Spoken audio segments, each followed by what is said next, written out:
David, delighted that you could make it today. An historic occasion. It certainly is. What are your views? Well, it's been a long time coming. It's the fact that we're actually in the premises where everything started. 23 magicians getting together in one of the many restaurants in London, and they picked this one, Pinoli. And I used to talk about this place without realizing that the name Pinoli is still up near the roof in the cement, big name Pinoli, and so is the building next to it. So it must have been a huge restaurant, and they couldn't have known the significance of what this would have. That would be 111 years later on to celebrate it. But it's so nice to get a plaque up recognizing the Magic Circle, because it is in the public knowledge, and it would be very nice for us to be able to say, well, you can go and find the plaque of where it all started. And also, they have hundreds of thousands of people walking past here and who are interested in plaques, and they will say, oh look, that's where the Magic Circle started, and maybe they'll then find a link to come and visit us at our premises, which of course I call the Centre of the Magic Arts, because that's what I really wanted it to be, a centre for the magic arts, meaning it's open for any magician from around the world. We have our museums, we have our libraries, we have our meeting rooms and a wonderful theatre, and it's very central. It's 2 minutes from Euston Station, so it's great that the public can actually have a look around there, because my feeling has always been to keep magic alive, and practically when I finished being the president, I immediately formed a foundation for promoting the art of magic, which is a non-profit organization. The usual gag is it wasn't meant to be, but it really wasn't intended to be. It's just I had a lot of sponsors, and all the money we got in went out to promote magic in every possible way all around the world, and it's worked very well. But this occasion is something that I'm sure we'll all remember, and I encourage any magician to just come down and have a look around. Absolutely. And Magic Circle, as you say, you've been a phenomenal part of its history. When were you originally a member? When did you join? I joined in January 1948. Then I think I was the youngest man ever to get the MIMC, because I was professional by that time, and then I served on the council for many years, never imagining that I would be president. In fact, I was a late runner, and when our previous president, Francis White, died, after being there for 31 years, people just hadn't thought about it. And then all kinds of names were put forward, and it was, believe it or not, there were about 40 names proposed, including some very unlikely ones, and then it came down to about 12, and then down to 4. There was Paul Daniels, Ali Bongo, Ghirellini, and myself. And I was literally the last runner. And when you asked any magician, particularly young magicians abroad, where Ali Bongo had been at these conventions, who's going to become president, because it was everybody was talking about it, they all said Ali Bongo, because he was the best known. When you asked anybody in this country, it was always Paul Daniels, because he was the most famous. And out of respect, some of the older members would have said Ghirellini, because he'd been around a long time. And then to my surprise, I won it by a large majority. And the first person to come over to congratulate me was Paul Daniels, and the second one was Ali Bongo. And Ali was incredibly supportive throughout my 9 years. He really was. And I was talking to Gordon Drayson just a few minutes ago, where he remembers that I met him, and then the next time I knew his name. Well, I didn't do this for effect, and I didn't do it as a memory man. I was genuinely interested in all the members, and I knew them personally, and they even came to me with their personal problems over the years. I was the first elected president, and I take pride in that because that was an unusual thing to happen. And certainly one of the amazing things is whenever you come down to Magic Circle, even now, huge amount of respect and love that there is. Well, I appreciate it. And it's mutual because, as I said a few times on stage at the Circle, this is my second home. Actually, it was probably during those years my first home because I spent more time there than at home because, you know, we had to have meetings with architects and heating engineers and council and the arts council. And then we had our normal council meetings, then we had Magic Circle meetings, so I spent more time there than at home. But the end result was wonderful. And you were the catalyst behind getting our effectively long-term home, weren't you? Tell me about that process. I can't say that, I can't claim that. We have been looking for a permanent home for many years. And we spent 10 years at the Victory Services Club, and we really were pretty desperate, and we looked at all kinds of premises which weren't suitable or too expensive, because obviously anything in the west end of London is extremely expensive. And eventually we found Stevenson Way, and I remember I was so excited, I wanted to see it, but it was late at night, and the windows were all misted up with it hadn't been cleaned for years.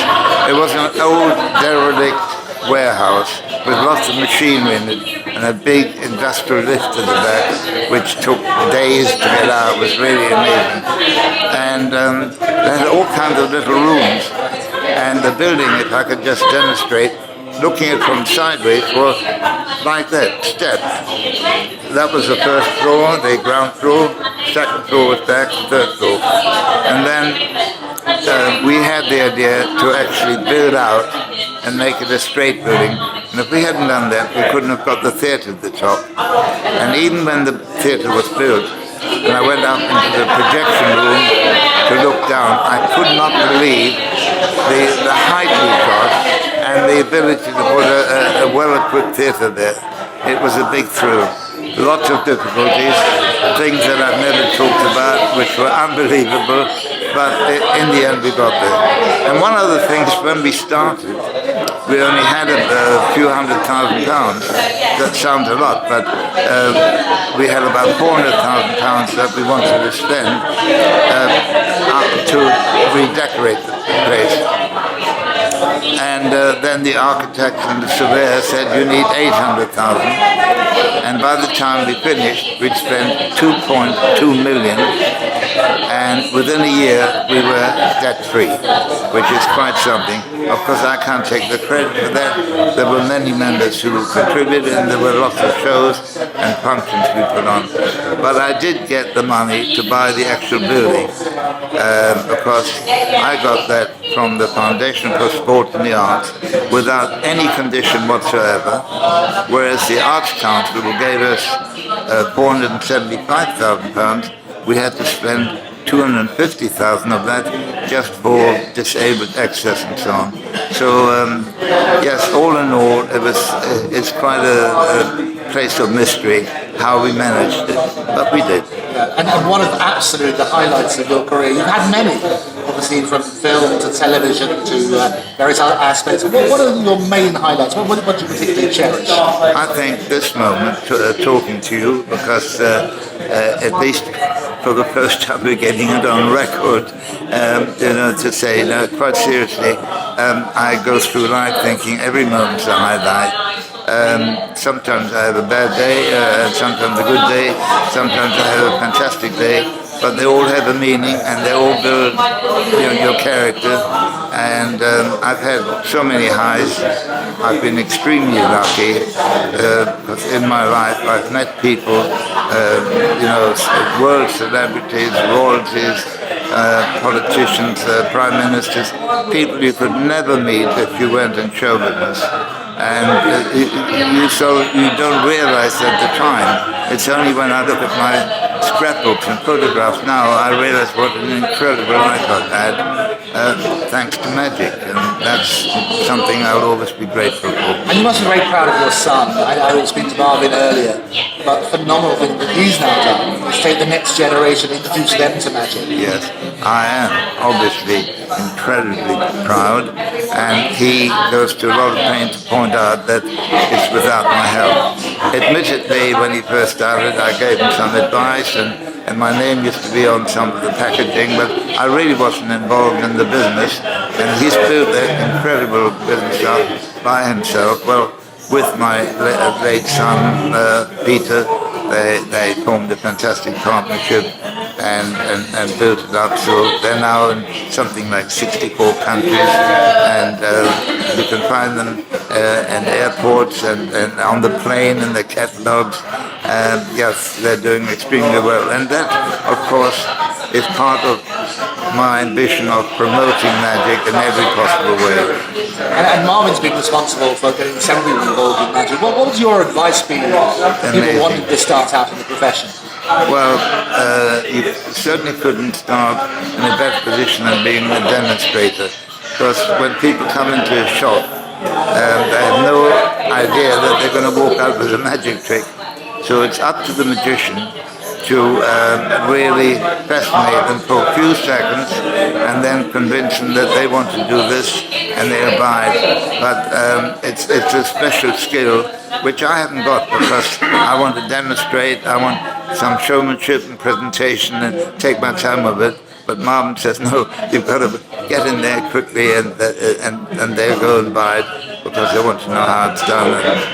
But the hardest part for magic was to listen to me, because I said, whatever you do, we can't expose the magic. So he stuck to that very religiously, and said his sort of one of his themes is, can you keep a secret? That's on all his boxes. And he encourages people not to tell the secret to others, so that we can keep magic fresh. A phenomenal career, phenomenal life. How would you like to be remembered?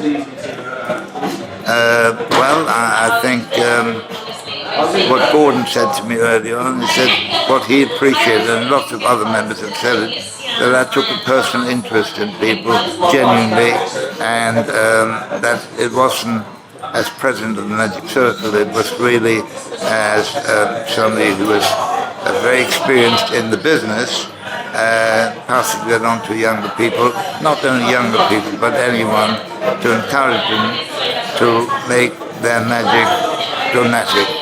Don't just do a trick and go on to the next trick. Build it up to a dramatic climax, pause, let them appreciate what they've just seen. There should be no hurry to go on to the next trick.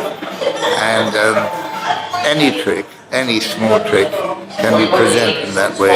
So I hope they'll take that to heart and present their magic that way. David Berglas, it's a real honour. Thank you very much for coming today. Thank you, Andrew. Thanks.